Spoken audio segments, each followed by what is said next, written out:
how's it going, everybody? Welcome to Loyal Media Sports Podcast, episode 4. And in this one, we have a special guest, Matt O'Leary. Most of you guys know him. He is an excellent Jets YouTuber, and he's going to be joining us and talk about all Jets football in this. So, yeah, we're going to be talking about the whole Le'Veon Bell situation with this interview, give our full opinions on Adam Gase and the whole Jamal Adams situation. So we have a lot in store for Jets content in this episode. So, yeah, how's it going, Matt? Good. I'm excited to be on the show. Thanks for having me, guys. Yeah, for sure. All right, so Jet fans who follow your YouTube channel know that, it's either you having all these videos about Jamal Adams. Everyone's bashing you for Jamal Adams. So what's your actual opinion on Jamal Adams? So my take has stayed pretty consistent the entire time. I'm completely cool with giving Jamal a new contract after this year. My biggest thing is I don't want to pay him right now with 2 more years left to control. And I think that Jamal has kind of handled this the wrong way in terms of being so vocal online and seemingly bashing the team. So I grew a little bit more frustrated with that. And, I would be cool if this somehow works out and that they are able to work something out over the next little bit and get something done for after the season, then great. But if he's going to continue to, throw the team under the bus and stuff like that, what he's been doing on social media, I think it's probably best for the Jets to move him in a trade and see what you can get back for him. Yeah, so we saw what Le'Veon Bell had a talk with Jamal Adams. So that really gave us more clarity of the situation. There's a lot of rumors. We don't really know. Is it the money or is it just simply Jamal just doesn't want to be a Jet because he wants to win? And obviously his first 3 years as a Jet, he has not won. The Jets have not been good. So we still don't know. Is it the money talk or is it that he wants to win? And Le'Veon Bell was asked in an interview on Hot 97 about the whole Jamal Adams situation. He said, I don't think he'll get traded. I think he wants to be a Jet and he just wants to get paid. So that really flipped everything around because before this interview came out, I really thought Jamal just was using the contract extension as an excuse to get out of the Jets because he wants to win and he's wasting his prime years away because he's looking at this Jets team in 2020. He's probably not confident. We all know, we can agree, the Jets are not built to win a Super Bowl this year. So it's really up in the air. Do you think it's more of the Jamal Adams contract that he wants to get paid or he just wants to get traded to a contender? I think he really wants to get paid. I think that's his thing all along. And realistically, I think that when he was getting quote-unquote shopped at the deadline with Joe Douglas answering calls from other GMs, I think that he kind of took that a little personally. And ever since then, that seems to be when the relationship has kind of derailed. And, his dad played in the league and he got hurt very early in his career and he didn't get that big payday. And I think he's kind of in Jamal's ear saying that he's got to get his, and get paid. And, to me, he's the best safety in football. I definitely think, at some point he deserves to be paid as the highest paid safety. It just depends on how much more than Eddie Jackson he's actually asking for. If that number is $16-17 million, then great. Again, I'm all for it. But if it's, the $20+ million that has also been out there rumored, that's kind of where I draw the line. I don't know if I would value him to that extent. But I would lean more towards him wanting to get paid rather than an out. Yeah, and news actually broke that Jamal Adams will be reporting to camp. So that's another good thing. So go on, Ali. Yeah, exactly. I was about to say that because the new CBA pretty much, it's really hard to hold out. Like a player can obviously fake an injury and, get all those things, and he could possibly play that. But then his reputation goes down the drain if he does fix an injury and all that stuff. And the new CBA, he would get fined so much for just missing practice. And, he's reported to go to training camp because he kind of has to because he's in team control. So it makes sense that, Jamal had no leverage. He's handled it absolutely horrible. And, again, I love Jamal Adams as a player. But right now I'm questioning his leadership and what he's doing to this team. Yeah. Sorry. I agree. No, you're good. Another thing I want to say about the whole Jamal Adams situation is if you look at all these players that are young superstars and it's the contract starts getting involved, the Le'Veon Bell happened Odell Beckham Jr., he got paid in the Giants, but, he was a kind of a drama over there. So I feel like there's always a young star. There's always drama. They go through that immature process. And now you see what Le'Veon Bell is doing on the Jets. He's so mature. He's handling everything like a pro. He was getting calls on the trade deadline, and Joe Douglas was thinking of trading him, and he handled it like a pro. He took it like a absolute, leader.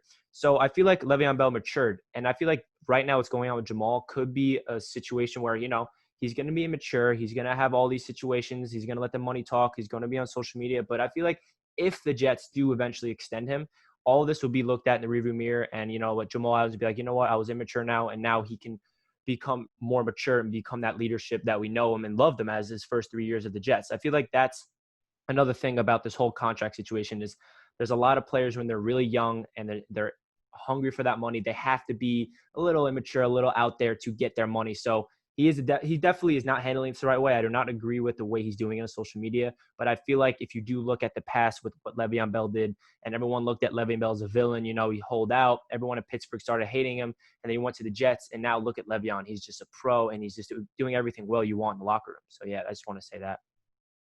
Yeah, no, totally. I think you hit it on the head. Le'Veon's been, perfect since he's come over here. He's been a great teammate. He really has. The production wasn't there last year, and I think he even realizes that too.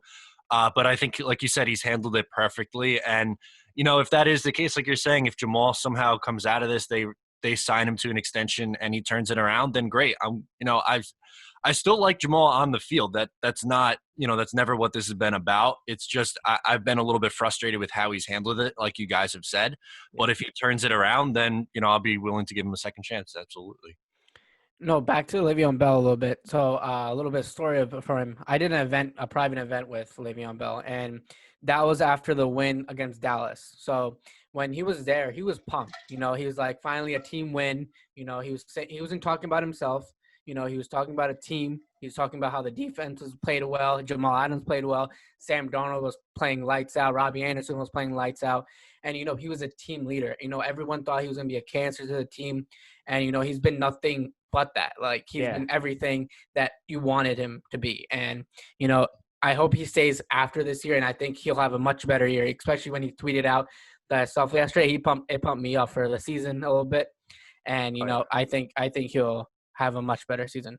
Yeah, I mean, Le'Veon Bell's been getting disrespected in this past week just in terms of getting ranked not in the top 10 in Madden, people ranking 10th overall out of all running backs, and that's fueling the fire underneath Le'Veon. He understands that he has a lot to prove, and he said in an interview that 1 year he took off is going to help him in the long term. He really gave his physical body a year to heal, and he really thinks his best years ahead of him. He's tweeting yesterday, he's like, yo, you guys don't understand. My best years are only coming. Like, what I've done in the Pittsburgh Steelers was good, but what you're about to see this year is about to be another level.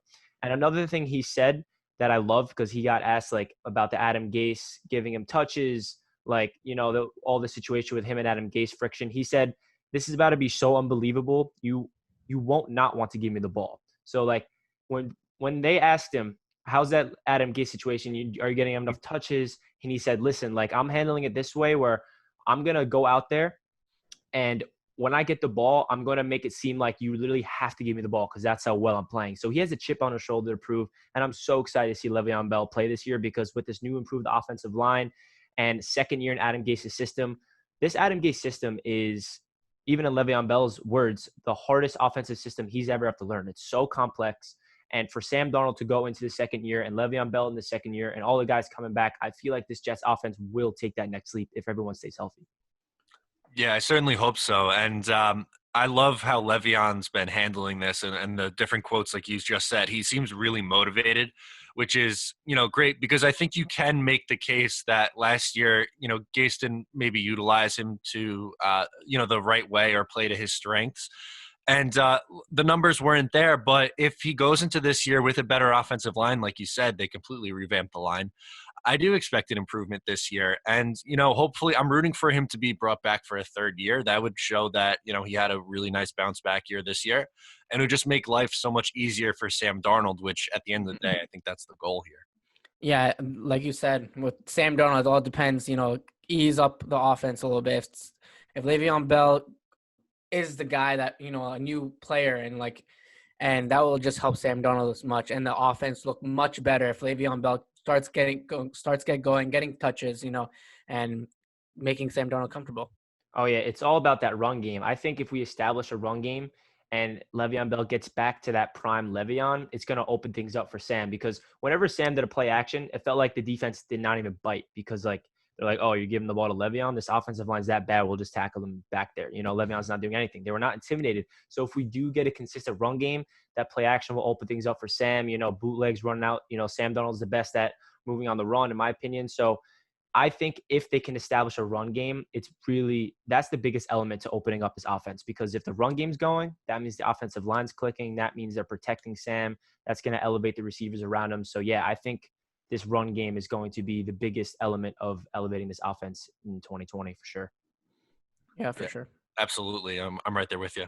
So what Le'Veon Bell said on Adam Gase in this interview, he got asked about the whole situation. There's rumors, do you like Adam Gase? There's friction. And this is what Le'Veon Bell's quote was. I never played for an offensive-minded coach. I talked to him more than any other coach in my life. So I don't understand how people get that relationship thing. Since I got there, me and him have had no problems.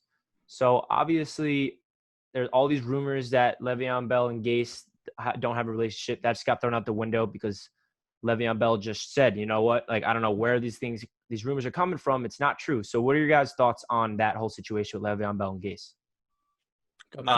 Yeah, for me, I was a little bit surprised by that. Not so much that he necessarily came out and said it because there's really not a whole lot else that he could really say in that situation. But just based on like every rumor that I heard last year and again, kind of how he was utilized, I wouldn't have been surprised if they didn't get along behind the scenes. But that did surprise me, and I'm glad that they have a good relationship because I think if they are both on their A game and know how each other's work in going into year two, that could make this offense so much different, so much better. I mean, last year when you looked, I believe it was after the Miami game, Sam Darnold went in and talked to Adam Gase and they kind of hashed things out a little bit.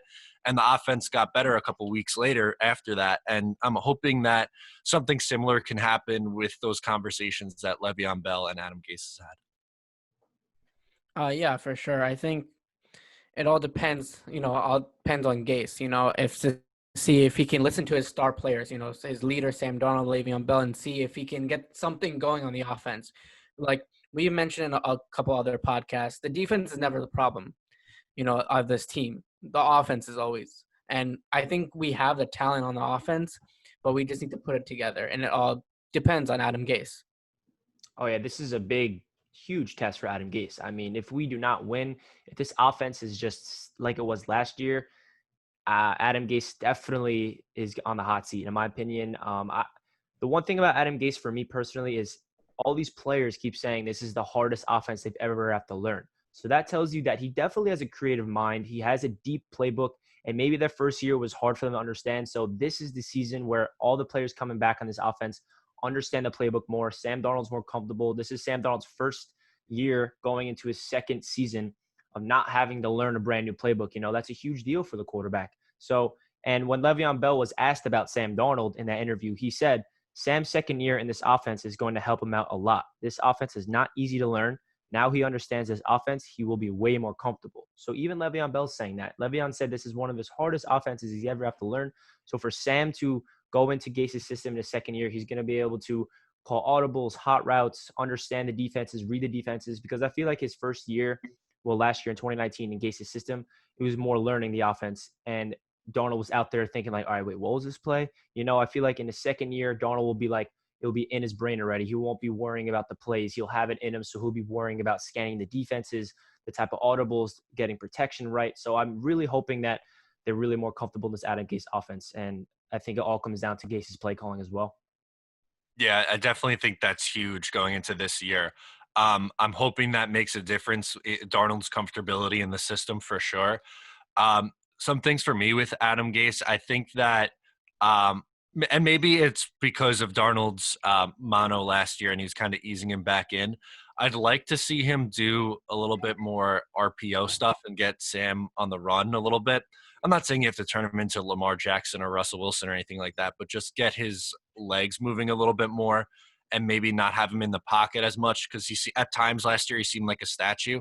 So I think that's one of my big things with Gase for this year, and expanding the playbook and seeing what else they could do a little bit differently. Because I think at times last year their play call got a little too vanilla, a little too boring, and it was easy for defenses to read. So I'm hoping that they're able to expand going into year 2, kind of like what you were saying. Yeah, I think that's what the offense needs, that spark, something creative. I feel like on third down, we would run the ball.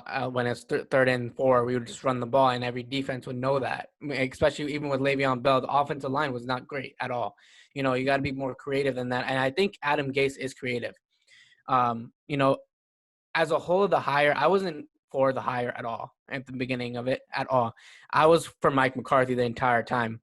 And when they hired Adam Gase, I was kind of confused at first. And, then I started looking at the Miami team. I started looking at all his future stuff. And then people are saying Peyton Manning and all that stuff. And I was just like, no, he did not establish Peyton Manning. He didn't do it. So Adam Gase is still a question mark. I hope I'm wrong about Adam Gase. And I don't think he should be coaching this team right now. I don't think so. I think Greg Williams would probably be better than Adam Gase as of now in my head. But I hope Adam Gase can, Sam Darnold has also said a lot of great things about Adam Gase. Le'Veon Bell also said it multiple times, and Adam Gase has said the same thing about both of them. So hopefully they have started a connection. They started talking during the offseason, and hopefully they get something together and get the mind right for this offense. Yeah, another thing about Adam Gase with me is I look at him more as an offensive coordinator with a great offensive mind.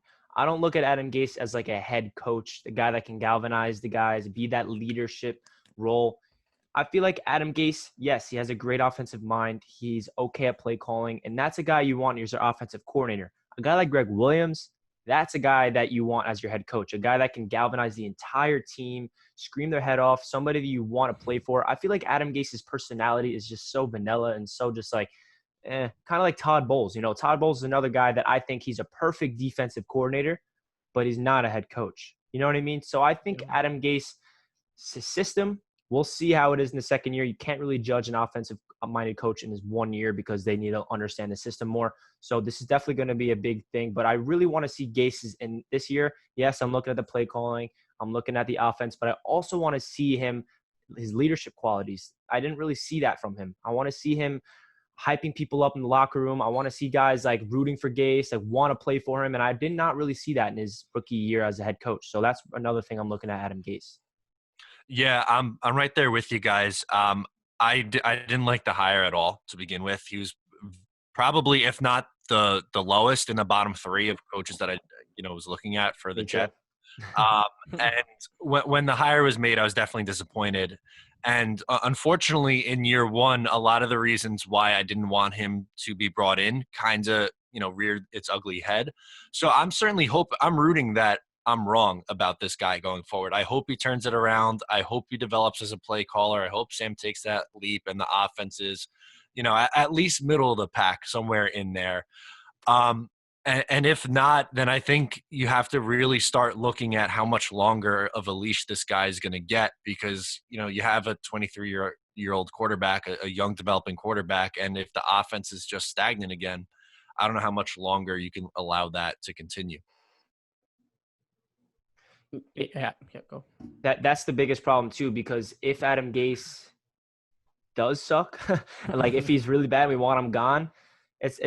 It's a good thing that he's gone, but it's not a good thing because there's going to be another coaching firing. There's going to be a whole other coaching hiring, and like that process is so tiring. And now all of a sudden, Sam Darnold's got to learn another offense. So Sam Darnold will be learning his 3rd offense in like his 4th season, and that is not how you develop a franchise quarterback. So me personally, when the Adam Gase got hired, I was pissed and I digested it, and I'm like, kind of got optimistic, looked at the good things, like, okay, maybe he did it, and now here we are. So I'm definitely rooting for Gase, definitely hoping that this Jets offense takes that next level. So every Jets fan can agree, like, yeah, we need Gase back next year. Like, we do not want to fire him. That's definitely what I'd rather happen than the Jets suck and saying, get Gase out of here.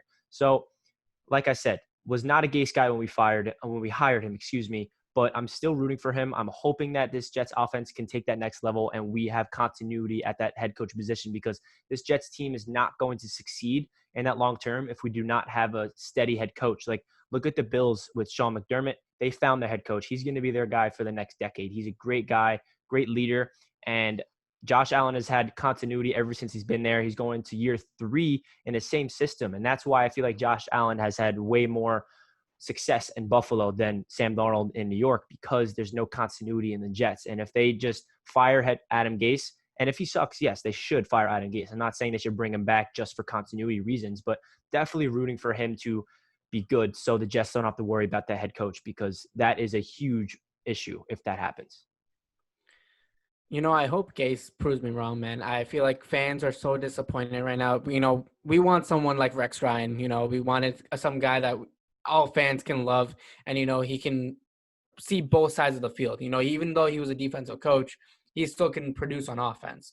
And I think that's what we needed. We needed a head coach. And, Todd Bowles, we went through Todd Bowles. That didn't go well. Then now we're praying that Adam Gase can do something. And fans, it's hard. Fans are hating on Gase. Gase has to prove a lot. I feel like if we don't have a winning record, fans are just going to explode. I feel like they need to see winning football now. I don't think the Jets are made for winning in this season. I think it's going to be next season, not this season. But I just want to see progress from Sam Darnold. That's all I want to see. I want to see this team at least improve from last season and compete. I feel like the Jets just, and every game just went away. Like in the third quarter, they were gone. They didn't know what to do. They had no energy on that sideline. The play calling sucked, and it just was awful football to watch. And we've seen so many games like that, and I think that's what we need to change for. And for me right now, Adam Gase is not that guy to do that, but I pray that he changed my mind. Yeah, I'm with you 100% on what you just said, Ali. I think they could be finish with around the same record. Like, let's say they go 7-9 again, but I definitely think they could be a much more watchable version of a 7-9 team. Because last year, I mean, when you think about it, their last 2 wins of the year came against the Steelers, who were playing Rudolph and Duck Hodges, and the Jets scored 1 offensive touchdown. And then against the Buffalo Bills backups, they barely squeaked by with a win again. So you kind of backed into that 7-9 record, and for a majority of the season, it was unwatchable football. But they have a very tough schedule this year, so they could look so much better, actually on the field, and still end up losing, closer games. But as long as they are developing Sam Darnold and he looks like the franchise quarterback and someone that, the consensus is that he's the guy going forward, then I'd be at least semi-satisfied with the season. I agree. And another big factor with this season is what happened last year was we just had the injury bug throughout the whole year. I mean, think about it. We did not have the quarterback of our defense the entire year. CJ Mosley gone, paid him this mega extension. And we saw how dominant he was when he played 2 quarters in that first game. He had a fumble recovery, a pick 6, and a pass deflection in 2 quarters. Like, if that doesn't tell you that he's elite at that position and he is the communication guy. And I don't know which coach it was on the Jets defensive side, but he said, like, CJ Mosley going down was like losing our quarterback of the offense. Like, that is the rock of the guy. And we still didn't even have Avery Williamson to step in there. So, and going to the offensive side, Chris Herndon out of the whole year for suspension and injuries. The offensive line had injuries all across the board. So, and Quincy Newell out. Exactly. So there's so many injuries that happened in 2019. So I'm really hoping we can avoid this injury situation in 2020, because if we are healthy on paper, we definitely have a team that will be fun to watch. Definitely is probably one of the hardest schedules in the league. So it's going to be tough, but I want to see the Jets competing. And like you guys said, I think this 2020 season comes down to one thing, and it's Sam Darnold proving that he is the guy to build this team around. Maybe the Jets have a losing record again. We're 7-9, but if Sam Darnold could come away with 16 games played with somewhere around 25, 26 touchdowns and not too many picks, and he made really good plays. He had comeback victories. He's the guy. Every Jets fan can agree, like, yeah, Sam Darnold is definitely the guy. Then this 2020 season is a success. Even if we don't make the playoffs, I think that if we can come away with the season, a fully healthy CJ Mosley, fully healthy Sam Darnold, all these guys playing, and we didn't win and we didn't make the playoffs, I still think it's a positive. Yeah, totally agree with you on that. You have to see, Sam Darnold take that next step and play a 16-game season. That's going to be huge for him this year. And I certainly think that the Jets have made life a little bit easier on him, revamping that offensive line. Yes, I think they're still lacking a little bit in the skill position areas, especially at the wide receiver position. I think realistically, they're one more year away from having a good wide receiver core. But I'm really hoping, and you mentioned him, Chris Herndon coming back should be absolutely huge for this passing attack. Him and Sam at the end of 2018 were in lockstep together, and if he's healthy and Darnold is healthy for the entire year, that could really help supplement the lack of depth at the wide receiver position. Yeah, most definitely. I think, there's a lot of question marks at the wide receiver position. With Denzel Mims, everyone's hoping, he can be the DK Metcalf of our team, AJ Green type deal. And then, we also have Crowder, a reliable source for Darnold. And then, again, the tight ends, Gase likes tight ends, using tight ends. And Jets have two great tight ends in Chris Herndon and Ryan Griffin, who played lights out last season. So I think we'll see. We'll just see. The offense is always a question mark for the Jets. I've never seen an elite Jets offense that stays consistent all through the season, So obviously injury played a big role last season. So hopefully the Jets stay healthy and, hopefully this Jets offense can take off. Yeah, so bouncing off what Matt said, this wide receiver group I think is 1 year away from really solidifying themselves. And I think that comes along with this whole team in general. We had Joe Douglas's first offseason as a Jets general manager this year, right? Joe Douglas came in. He's building a team, and Joe Douglas's plan, as you guys know, is he's trying to build this team to win in the future. He's not putting all his bread in a basket for 2020, and he's like, you know what, we need to turn this thing around immediately. He's thinking in the long term, and it's going to be a slow, steady process. And I know Jets fans will bite at me for saying this, but we need to be patient. I know I've been patient like my whole life. We've sucked for a while, but now that we have a new guy dealing all the cards and really drafting new players, Joe Douglas needs to get his own guys. He needs to get another couple off seasons to really galvanize these guys and build this core of players. So that's what I'm really excited to see Joe Douglas have another offseason next year, because I think that is going to elevate this team into the future, because 2020, they're not built to win a Super Bowl. I think 2021 is the year where we can make the playoffs, and I'm being a little optimistic, but I think 2022 is the potential year where the Jets can really take that step, where Joe Douglas had 3 off seasons. He hit all of the drafts, and we have a lot of players in free agency, and Sam Darnold is like 25, 26 by then. He's in his prime. So that's what I'm hoping to see. I'm really excited to see what Joe Douglas can do with this Jets team. So, yeah. No, absolutely. Unlike how I feel about Adam Gase, I am very, very confident in Joe Douglas. I like that hire a lot. I thought he had a very good draft, and I think that's the biggest thing for him. He's not someone who's going to panic and throw, crazy money at somebody, kind of like what Mike Maccagnan has done in the past. And with Maccagnan's draft history, which was just awful, it's very tough to build a consistent team with that many misses in the draft. And I think Joe Douglas understands how important it is to build through the draft. So like you guys were saying, I am very excited, not only with this draft class, but in the future as well, to start developing that core with your own guys through the draft, rather than having to spend crazy money every year in free agency. I agree.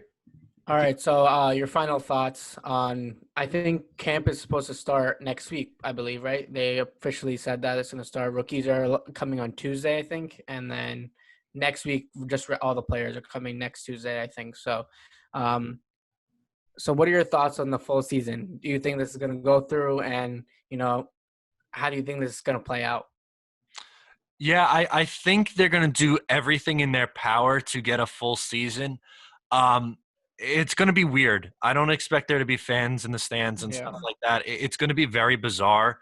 But with that being said, I think if they take the necessary precautions and are extremely safe, then it'll be really different. It'll be weird, but I'm just potentially excited to see any kind of sport, man. It's been way too long without sports. I have the itch back. So I'm really hoping that they're able to play the full season. I think they'll do everything in their power to do that. And then from there, I just really hope for the Jets' sake that it's just a more watchable product, because too many times in years gone by, they've been out of it by Halloween and the offense is putting up 10 points a game and it's just impossible to get through. Yeah, I feel you on that. And as we know, the baseball season starting next week as well. So I'm excited for that. I'm a big Mets fan. Matt, I know you're a Mets fan too, right? So we got a lot of things looking forward to. Mets and Yankees actually play this weekend for exhibition games. So that's going to be fun. So yeah, that really does it for Loyal Media Sports Podcast episode 4. Matt, I really appreciate you taking your time and joining the podcast. Make sure you guys check out Matt O'Leary's YouTube channel. I will leave that down below in the link in the description. So I really appreciate you guys joining, and stay tuned for more Loyal Media Sports Podcasts in the future. And that really does it for this. Thanks for tuning in, guys. Have a nice day, guys. Thank you.